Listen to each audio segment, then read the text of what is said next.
maior rei do inferno é justamente o mais imbecil de todos. Imagine só, você é o soberano dos 7 círculos, manda em tudo, mas não consegue resolver um drama familiar sem cair no choro. Pois é, o Lúcifer, que deveria ser o anjo mais revoltado da história, age com tanta estupidez que até os próprios súditos se voltam contra ele. Ele consegue a proeza de ser humilhado 2 vezes seguidas pelo mesmo motivo: imbecilidade. Mas e se eu te revelasse que essa idiotice é apenas uma máscara, uma camada de uma mente totalmente quebrada? Ele não é o mal que virou idiota, ele é o reflexo de um orgulho tão cego que ele não percebe a maldade que causa sem antes chorar um pouco. E tem um detalhe curioso: no fundo, ele não é tão diferente de você. Enquanto isso, o rei acha que seus camponeses deveriam ficar satisfeitos vivendo em sofrimento eterno. Pera um pouquinho! Inferno, estão satisfeitos? O Lúcifer é o rei de nada. Ele não luta por si, muito menos pelos outros. Ele luta contra um inimigo impossível de derrotar: a própria cabeça. E aqui surge um fato interessante: toda essa amargura e culpa que ele carrega tem um nome que todos nós conhecemos, chamado depressão. O rei do inferno sente algo que ele jamais deveria sentir: a falta de uma família. Ele sente uma dor tão intensa que não processa como ele, o mais belo dos anjos, aquele que trouxe a liberdade para a humanidade, terminou nessa posição tão mesquinha e patética. Mas sabe o que é pior? Diferente de quem tenta mudar a realidade, ele simplesmente não se importa, ele desistiu. E aí nasce a dúvida: por que se importar com o que você não pode mudar, não é? Afinal, ele não é mais poderoso que Deus. E é aqui que mora o perigo. Ao sentir essa impotência, ele entra numa espiral perigosa, onde não existe apenas raiva, mas algo que fere o orgulho do ser mais orgulhoso do inferno. Sua esposa sabia que era errado. Por que acha que ela te abandonou? Mas desgraçado! Nesse universo, o Lúcifer sempre teve a ousadia de ser um sonhador. Na cabeça dele, ele poderia ser melhor que o próprio Deus. E o que você acha que nasce desse tipo de pensamento? A mais pura e bela arrogância. Lúcifer via a liberdade que ele tinha e não aceitava que a criação de Deus não tivesse o mesmo. Foi aí que surgiu a ideia: se eu posso ter a liberdade, por que eles não? E a arrogância dele gritou tão alto que ele decidiu consertar o que jamais esteve quebrado. O tempo passou e a humanidade foi entregue ao mais perverso e glorioso pecado. E sem perceber, o próprio Lúcifer se entregou junto. Mas como alguém tão próximo de Deus poderia ser tão arrogante, não é? Ao ponto de querer corrigir a criação divina? O que você precisa entender é que quando Lúcifer viu o que a sua liberdade trouxe para o mundo, nasceu a mais bruta e simples culpa. Não era só eu não deveria ter feito isso. Era ver as coisas horríveis que os humanos fizeram com essa liberdade. Ele remoía isso todo santo dia. No fundo, ele sabia. A culpa era toda dele. Mas calma que piora. A culpa aqui foi só o gatilho inicial. Sem ela, a máscara de idiota nunca teria nascido. A imbecilidade dele é apenas o esconderijo de um sofrimento muito maior. Ela era boa nisso.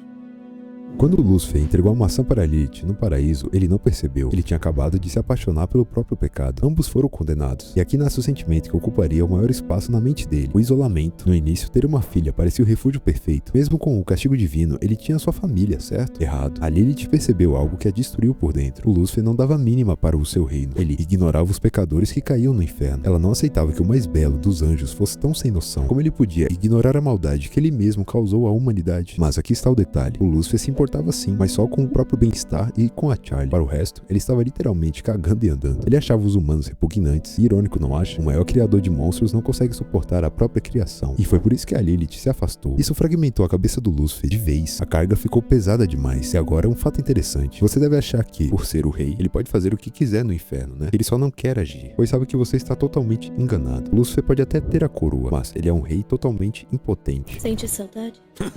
E como? A cada segundo de cada dia, pelos últimos...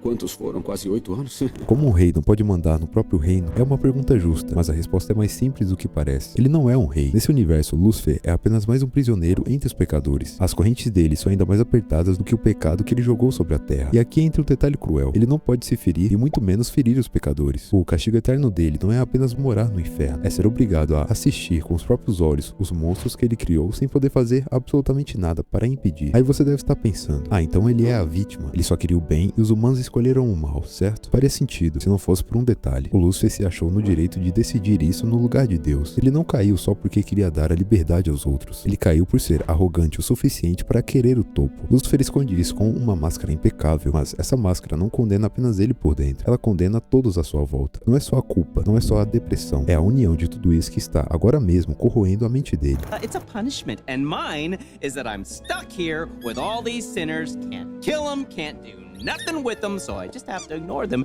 They are all mega gross and not a single one of them has good taste in musical theater. But A máscara do Lúcifer é puramente a infantilidade. No fundo, ele não sabe como administrar a própria mente, então ele preenche esse vazio com coisas inúteis, tipo aqueles gloriosos patos de borracha, totalmente modificados e fascinantes. Ele é como aquele adulto que finge ser criança porque nunca teve a chance de ser uma quando era pequeno. Mas essa máscara não esconde apenas alguém infantil, ela esconde um ódio profundo pelos pecadores. Lúcifer nunca disse que gostava deles, ele nunca amou aquele lugar. Tudo que ele queria era a família dele unida. Agora, imagine você viver em um lugar onde a cada dia milhares de monstros são jogados e no fundo você saber que a culpa é totalmente sua. Lúcifer não pode ferir os pecadores, mas na primeira chance que ele tem de extravasar essa raiva, como na briga contra o Adão, ele faz isso sem dó nem piedade, porque o que ele mais odeia não é o inferno nem os pecadores, é algo muito mais simples e que dorme ao lado dele todos os dias. Não consegue. É fraco! Eles não te baniram, só cortaram suas asas e te acorrentaram aqui. No fim das contas, o que o Lúcifer mais odeia é simplesmente ele mesmo. Ele é um rei que odeia o próprio reino, um soberano que despreza seus súditos. Ele se odeia por ser o maior causador de um sofrimento que o mundo nunca viu antes. Então, ele é um coitado, certo? Nunca foi e nunca vai ser. Foram o orgulho dele e o desprezo pelos sonhos da própria filha que colocaram ele ali. Lúcifer é apenas o reflexo das suas próprias escolhas. Ele usa a bobagem como um alívio, um esconderijo para uma arrogância sem limites. Ele tenta desesperadamente não enfrentar o caos da sua própria mente, seja a culpa por ter perdido a esposa, seja o peso dos pecadores ou a tristeza gritante que o impede de carregar a sua maior cruz, o inferno que ele mesmo criou e onde ele mesmo se jogou. I think you should leave, Dad.